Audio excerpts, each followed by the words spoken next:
let's take a look at where we stand at this hour. The administration is saying that the Saudi was not a threat. Well then, why, on the second page after the cover sheet, which we'll show you here in a second, is al-Harbi listed as armed and dangerous? Armed and dangerous. I thought he just put on a watch list. Now he's armed and dangerous. Why was al-Harbi admitted to this country after the special advisory option? Now this is reserved for politicians, journalists, or VIPs. This is not just for somebody who's coming over to school. This is a VIP. This allowed him to enter our country without fully being vetted. They didn't even know who he really was. Who made that happen? Why was he treated as a VIP? Next one. Officials say he was only being deported because he was on an expired visa. That's not true. How could it be true if the event file indicates that his visa is good until November 11th, 2016? Al-Harbi was also supposed to enroll at the University of Findlay, Ohio. He never did. Officials claim he applied for a transfer. If that's true, where's the paperwork? Why does the event file list him as a student at the University of Findlay in Findlay, Ohio? When there's an event file, and here's the sticky part for the administration, when somebody goes and makes the event file, this system is put on alert. And the author or authors, in this case, are notified whenever anybody tries to access or change that information. Oh, I wish somebody had the email addresses of those who tried to access it, huh? So every time you would access this, if you try to change it, it logs everything you're doing and then kicks back an email. So we would have to ask this administration, why was it that this file was accessed and then amended? Why did someone try to remove the terrorism and deportation reference? Why did then somebody go back in and then try to destroy both the original and the amended versions to erase all of this? That seems like a Nixon-style cover-up, doesn't it? This event file seems to tell an entirely different story than when Napolitano and the DHS and this administration is trying to sell you, the American public. The original event file was reviewed and approved by two high-level agents. The Chief Watch Commander, Mainberg is his name, and the Watch Commander, Mayfield. These two guys. And let me show you the cover sheet. This is the cover sheet of the event file. It says here the subject, al-Harbi, it gives his date of birth. He's from, country of origin is Saudi Arabia. He is the holder of an F1. This is a, you can come in on the visa. The visa expires 11th of November 2016. And here's a really interesting thing. It says he's an exact match to the no-fly TPN, this number. Wait a minute.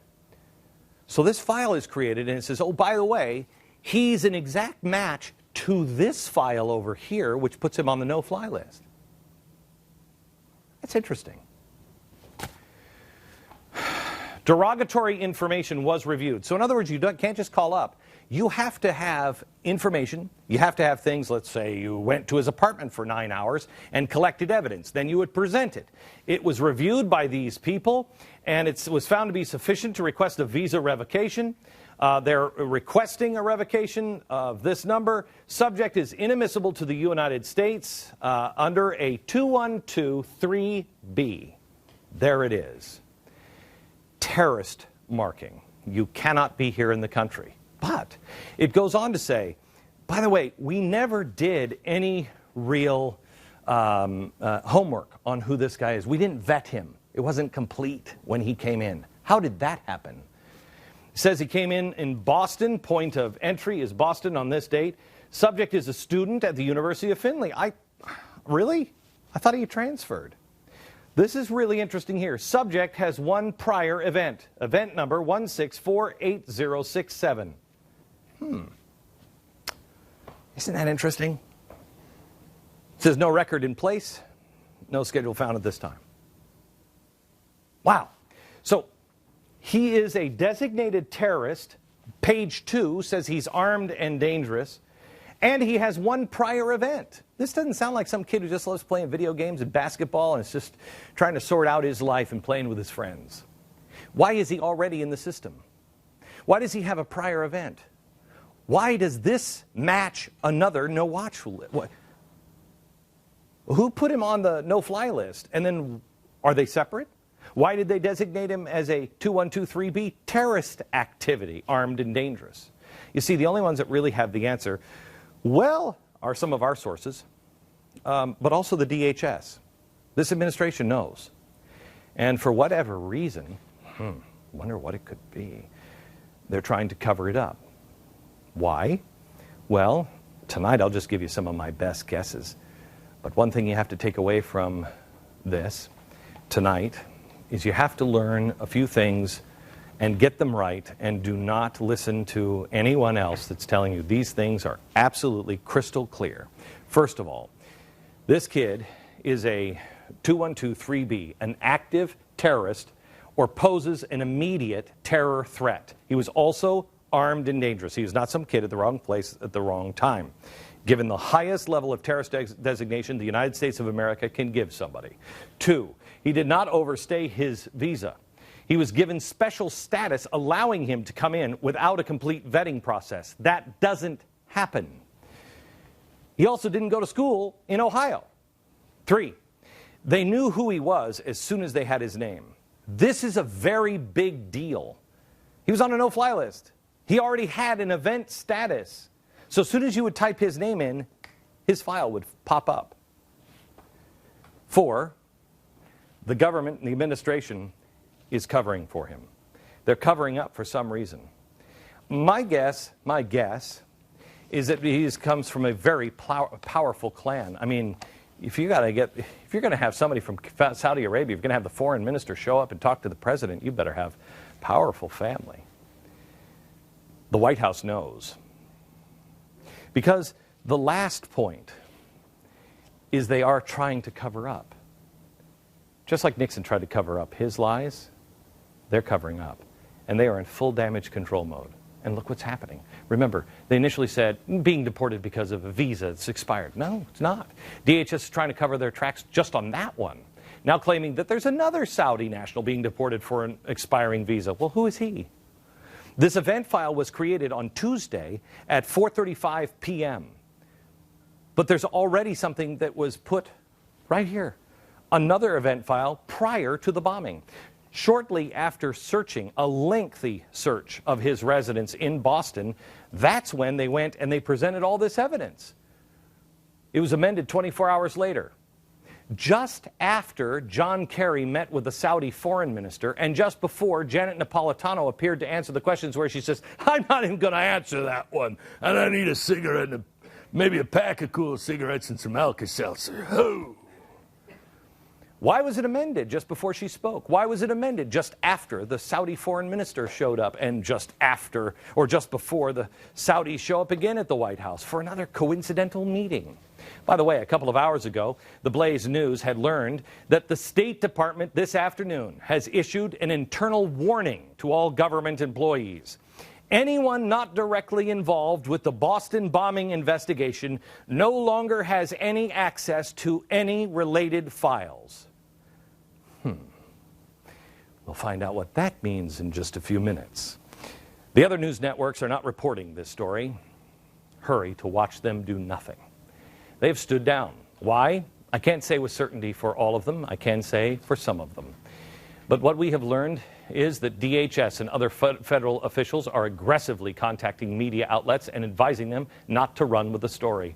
I know for sure of at least 2 outlets that have veteran journalists that had this story ready to file it, and management killed it for some reason or another. Interestingly, we did catch this report by Brett Baer, which I thought was interesting, from Fox News. This is not him on his newscast. This is not his regular show. This is an online video blog. If you watch this segment, it's really something to see. Brett's a great guy, and I think you can see him, and when you listen to him, you're like, all he keeps saying over and over again, basically, if you will, are the talking points directly from DHS. Not a reporter. He is reporting what DHS is saying. He says, this is what they're telling us, about 500 times in the video. Well, that's not journalism. And I don't think he believes it. Why isn't it on the regular show? But then again, maybe. I know we have our facts right. One of the claims in the information was that the Fed had this event file, and that's just something that's auto-generated once you're on a no-fly list. Not true. Our sources actually laughed out loud at this claim. You don't get to be a 212 3B terror activity status, armed and dangerous, and an event file automatically. And they're like, nah, we're going to interview this guy. That doesn't happen. If it does, at best, it's just abuse of power. Look, this is really important. This is important for the future of our country. I believe, this is me now, I have no evidence of this other than circumstantial, but I believe that we have had Saudi Arabia infiltrate our organizations and our cities and our schools, and there are terror cells all over this country, and it has to be exposed. When I was at CNN, we did a show on Virginia, the schools over in Virginia, and the State Department called and pretty much threatened us, and we were shut down on that story. Not on my network. We're going to continue to follow this because after 9/11, we all asked, what did anybody know? What did the president know, and why didn't he do anything about it? Well, the answer for any future terrorist activity in this country is, when did anybody know? I don't know. Check the date. What's the date today? Because they know right now. And the answer for you, unfortunately, I'm sorry to say, read Ezekiel.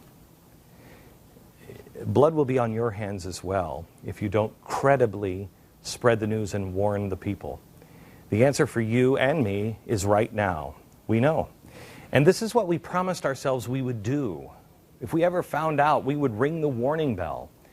We would be vigilant, and we would watch.